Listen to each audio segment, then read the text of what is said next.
Hey everybody, here's our last video for trimester 1 looking at our road to the Civil War. Make sure we take care of this before it's due, alright? So let's start with the birth of the Republican Party. Now, our modern Republican Party doesn't come around until 1854, what we call the Republican Party today. Now, it was actually built out of a bunch of other little parties that existed. Remember, we have our Democrats. Democrats are a conservative party at the time. And the Republicans are going to be a lot more liberal, okay? So you're going to take a lot of people who are Northern Whigs, who are against the spread of slavery, possibly anti-slavery kind of stuff. You have your Northern Democrats, who are kind of splitting with the Southern Democrats on the cool question of slavery and kind of what's going to happen with the spread of slavery going forward. You have Free Soilers, who, as we learned earlier, were looking at trying to stop the spread of slavery to the new territories across Mississippi. And lastly, our Know Nothings, who are the ones who were trying to look at nativism, those kind of ideas, and a bunch of other parties that were out there. Basically, if you didn't like the Democratic Party, we're making it one big party. And so the modern Republican Party is founded in 1854. Actually, it's founded in Ripon, Wisconsin. There's a little sign up there where you can go to, and it'll show where it's founded and stuff. It's actually founded in Wisconsin. So now we have this new political party, and the birth of our more or less modern-day two-party system are Democrats and Republicans. The big difference, ladies and gentlemen, was that at this point, the Republicans are the new liberal people on the block. All right, they're not. Your Democrats a lot more conservative, want to keep things where they are, kind of keep things how they have been. Your Republicans looking for the big change. And that goes into our 1856 presidential election. We have three people running against each other here. You have James Buchanan, who is from Pennsylvania. He is your Democrat. You have John C. Freeman, your Republican, and you have former President Millard Fillmore as your Whig slash Know Nothing candidate. And Buchanan's going to win this, and you can tell he looks kind of like he's, I don't know, belongs in a bar stool somewhere probably, when he looks in his picture. But I'll kind of show you the overall arching user. He kind of carries the South, very much so, and you see most of the North being carried by the Republican John C. Freeman, including Wisconsin. Now, flip back a slide here about Buchanan. He was called a doughface, all right? A doughface was a Northern person with a Southern ideology. Buchanan was actually... He actually critiqued the abolitionist movement, especially after the Fugitive Slave Act got brought up in 1850, and how it riled everybody up. He thought, listen, the South had enough people in it that were willing for the gradual ending of slavery that it was going to go away anyway. And that's what he kind of said. We were going to gradually end it. It's going to make things better. So he just kind of blamed the abolition movement for riling everybody up and ticking everybody off and making things work that way. And he was also a bigger, he kind of alienated everybody as he got in office. He was anti-popular sovereignty, so he kind of alienated their Northern Democrats. He really had support from the South at this point. And so we're going to see what he does and how he enacts different policies going forward here. For him, though, he was definitely more Southern leaning in what he believed and kind of what he did. He was very unique as president. He was our only president to be a lifelong bachelor. He never, ever married. Okay. He has a good bachelor look going on there a little bit. Okay. He had long service in history, and supposedly he was engaged at one point, and his beloved died before they were married, and so he never married again. Other rumors were about if he was asexual or if he was actually in a homosexual relationship with a previous vice president. There's a couple of things that flew around about him, but anyway, that's neither here nor there. That's just their history and stuff. I know that he was Northern, who had a lot of Southern leanings, and really alienated all parts of the country against him in his 4 years as president. He didn't worry because even at his inauguration, he said, "I'm only serving one term." He really wasn't too worried about, being reelected or anything either. So you can see how he wins here. Now, the first big thing, 2 days after his inauguration, you have the Dred Scott v. Sanford case come down. So here's what it was. This is the decision. Was this guy here, Dred Scott, using the painting, was a slave who was brought by his owner up to the Wisconsin Territory prior to 1848. We're still a territory at this point. And while he's living up here, his owner dies, right? And so when his owner died, he goes, "Hey, my owner died. I have nobody to go to. I'm going to sue for my freedom." And so he sues then for the person he was willed to. First, he goes, "I'm in a northern area that is free of slavery. I should be a free person because my master has passed away, and now I'm a free man in a free area." Well, the case goes all the way up to the Supreme Court, and the Supreme Court rules in a very famous decision by Justice Taney that Dred Scott was property, not a citizen, and so then he has no rights. And so really the Dred Scott decision emphasized the idea that slaves are property and not people. And what this does is a lot of things. One, it changed that big belief, right? That, really big belief on slavery that, we talked about this whole representation thing before. We should make slaves being property, the idea of chattel. It also makes the Missouri Compromise technically unconstitutional. Because going back now, slavery can be anywhere. There's no line drawing any place that says slavery can be here nor there. Because now, obviously, slavery can be anywhere. Because once you're a slave, you're always a slave. Doesn't matter what happens, right? The abolitionists are outraged. They go nutso about this whole deal and state how it's a moral outrage and religiously wrong and everything's wrong about it. And religion increases to be able to popular sovereignty, the idea that now can we vote for slavery in these northern states? And how's it going to go, especially with Kansas, Nebraska, and what's happening there. Now, at the same time this is going down, we also have an economic panic. Remember, a panic is when all of a sudden the economy crashes, people run to the bank, try to pull their money out, which makes things worse. We have a big economic panic in 1857. And I have a whole bunch of words on here. Try to follow along as best you can. Here's why. One, we have a gold rush, right? We have a gold-based money supply at this point. And so as gold was pouring in from California, everyone's like, yeah, economy's good. Woohoo! But 10 years later, it rolled up now, right? 9, 10 years later, and the gold rush is drying up. People have mined all the easy to get to gold, and now only the hard to get to gold is there. So all of a sudden, that gold rush starts slowing down, and that money kind of starts, not flowing to the east as much. Now, the other big thing besides the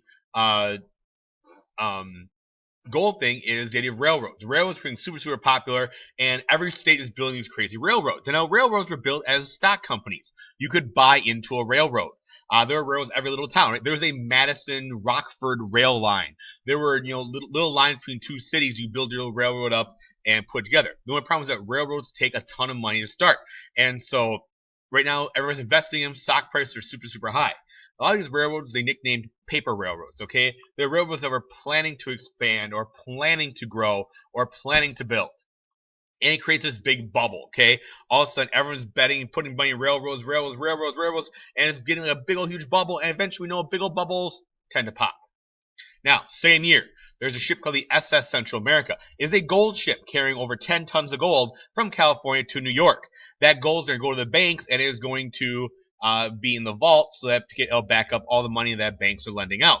That ship sinks on its way from Panama to the United States. It goes to the bottom of the Caribbean, and that gold is lost to Davy Jones' locker. And things all start dropping down here, okay? This all happens all at once here. We have our Dred Scott decision. Oh my gosh, now we have uncertainty in the West. Question of popular sovereignty comes up, and as we go forward, will we have slavery or not? What's going to happen in these western states? And how will that affect our railroads? So all of a sudden, the investors start worrying about it. And we have a problem with credit. All these banks, especially the Ohio banks, gave out tons of money to railroads. And now people are questioning what's happened to the railroads. And so these railroads start failing. And as railroads start failing, farmers start failing. We have a dip in crop prices. And we have a lot of problems. So all these railroads took out money. All these farmers took out money. They start default on their mortgages. And the banks are out of money.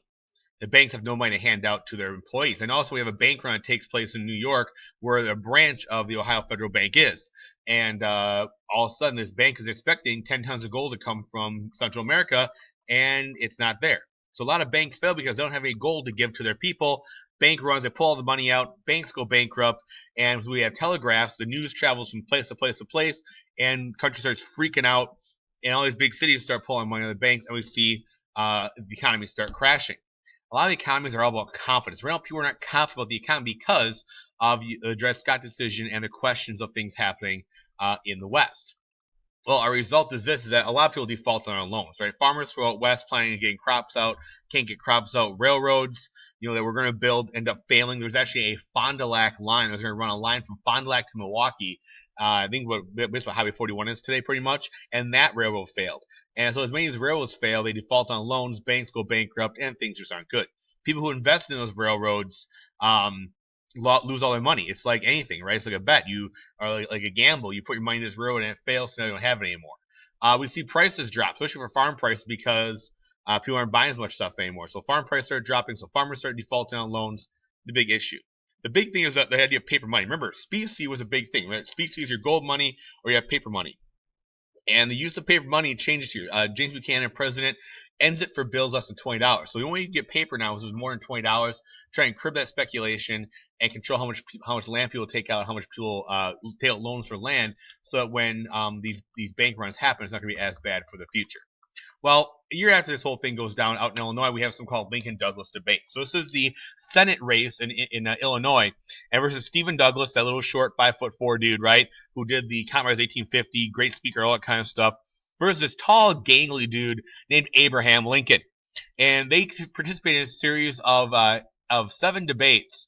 Seven debates throughout Illinois during the election cycle, and people show up from troves to go see these two guys argue and debate against each other, and it really kind of shows what's going on in the nation, because these two guys are talking about a lot of the issues that are affecting the greater nation, especially this question of slavery and popular sovereignty, and the idea of how sectionalism is affecting the country, pitting North against South. This is where Lincoln's famous quote of "a house divided against the South cannot stand" will come from. And so these 7 debates to get the election from the legislature. And so the format of the debates was the first person who spoke had an hour to talk, the second person had an hour and a half to rebut, and the first person had an hour and a half back. And they talk about all these big topics that were affecting everybody in the country. The states' rights issue, right? What can you do as a state? They talk about Dred Scott decision, right, wrong, etc. Slavery, the morality of slavery, and secession, all those kind of things, and discuss what the problems of the country really are. And so the nation kind of focused on this debate, even though it's in Illinois, at these state fairs with the giant cob of corn, by the way, because it's kind of showing the debates really are here. And Lincoln's where Lincoln becomes kind of a household name, and he gets the nomination for the Republicans with this House Divided speech, where he says the House divided itself cannot stand. I was government cannot endure, permanently half slave and half free. You don't expect the union to be dissolved. I don't expect the House will fall, but I do seats be decided. Kind of this idea of we have to be all one thing or all the other. We can't be split on these topics all the time. And this guy was, a self-taught lawyer who had failed businesses. He had mental breakdowns. He only served 2 years in Congress where he gets voted out because he opposed the Mexican War. And all other times he lost. And when he runs against his opponent here, against Douglas, he's going to lose again. But he becomes a household name for the Republican Party through these debates, and eventually will get the nomination for Republican president in 1860. So we got this guy, Stephen Douglas. He held the Freeport Doctrine and popular sovereignty, the idea that we should be voting for slavery out west. And as he's elected, he's going to pitch this idea and really propose this idea that the way we're going to fix this issue out west is to vote for slavery in our territories, like Kansas and Nebraska especially. And as Kansas and Nebraska are already fighting about this stuff, when we talk about the bloody Kansas issue and Kansas-Nebraska Act, you have Kansas that is applying for statehood. And when you apply for statehood, you have to prepare a constitution. And Kansas actually prepares 4 different constitutions. And the most famous one is by far the Lecompton Constitution, something you want to know. So this is from Lecompton Village, where they made this constitution. And essentially, it was a pro-slavery one. And the first constitution proposed in Kansas was anti-slavery. The support came for this from Buchannon and the Southern Democrats, who were like, yep, support slavery, support the idea that this state, spreading to the west, and let's put it that way. And Buchanan actually proposed allowing Kansas in under the Lecompton Constitution as a slave state, whereas Douglas starts opposing it. And this is where you start seeing a split of Democrats. Okay, you start seeing Northern Democrats and Southern Democrats, whereas the Northern Democrats are okay with slavery, just not being spread to the west. And so they want to see that slavery line stop at the Mississippi River, and it really splits the Democrats north and south, which will become a big deal in the election of 1860, as we'll see when the ensuing secession of the South afterwards. Last thing we talk about here quick is John Brown's raid in 1859. We talked about crazy John Brown before. Here he is with an awesome beard. He was a big deal member out in the Bleeding Kansas issues, and he was very influential out there with everything going on with Kansas. And after Kansas is done, he's out in West Virginia now. And he plans a raid on a place called Harper's Ferry. Harper's Ferry is a federal arsenal, and his big goal was to take his guys, break in the arsenal, grab all the Harper's Ferry muskets he can get, give them to slaves, and have a huge slave revolt. Problem was, when he got there, he had no way of getting out. He didn't tell the slaves what was going on, and the whole thing fails. A lot of his men and himself were captured. His sons were with them. They were all captured too, and most of them were captured, killed within 36 hours of this whole thing starting up. In fact, a young cavalryman for the U.S. Army named Robert E. Lee is a guy who was sent to bust this whole deal up. Eventually, Brown is ultimately hanged, and it kind of shows just how far, especially Northerners and white Northerners, right, because Brown was a dad from Connecticut, were willing to go for his whole anti-slavery issue. That leads us to the election of 1860, ladies and gentlemen. We're talking about a separate video that we do for our first day of second trimester. Thank you for listening, and if you're leaving us, I'm sorry to hear that. You guys are awesome. Thank